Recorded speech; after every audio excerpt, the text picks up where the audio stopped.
Nagpapalik ang PTV News, tiniyak ni Labor Secretary Silvestre Bello III na pinag-aaralang mabuti ng kanilang ahensya kung paano tutugunan ang problema ng contractualization sa bansa.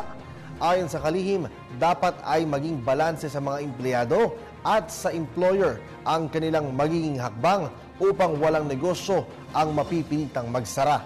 May report si George Bandola.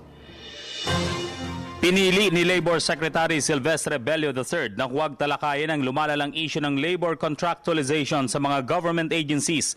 Subalit sinabi nito sa harap ng mga negosyante at private employers na ang pamahalaan ang numero unong nagpapatupad ng labor contractualization sa bansa.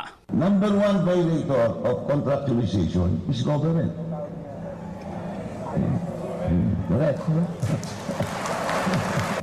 How do we intend to address that? Trabaho yan ng civil service, hindi na ako makikisaw-saw.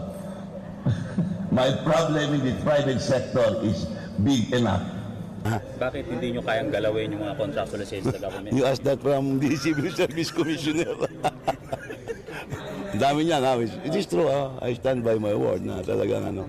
Subalit iginit ni Bello, pipilitin itong bawasan ng kahit 50% ang labor contractualization sa mga pribadong negosyo bago matapos ang 2016, habang pipiliting maputol na ito ng tuluyan sa taong 2017.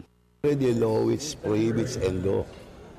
But the problem why it is existing is because there is no implementation of the law. So this time we have to strictly enforce. Sir, bakit off? Isa sa mga rekomendasyon ng bagong kalihim ng paggawa ay ang pagpapatupad ng regularization sa kahit 80% ng mga manggagawa sa pribadong sektor, habang ang nalalabing 20% ay maaaring isailalim pa rin sa contractual basis na may unti-unting pag-angat ng Estado. Ito ay para masiguro lamang ang pananatili ng mga negosyo at hindi mahirapan ng mga employers. Sabi ko pag-aralan. So ano yun? Hindi...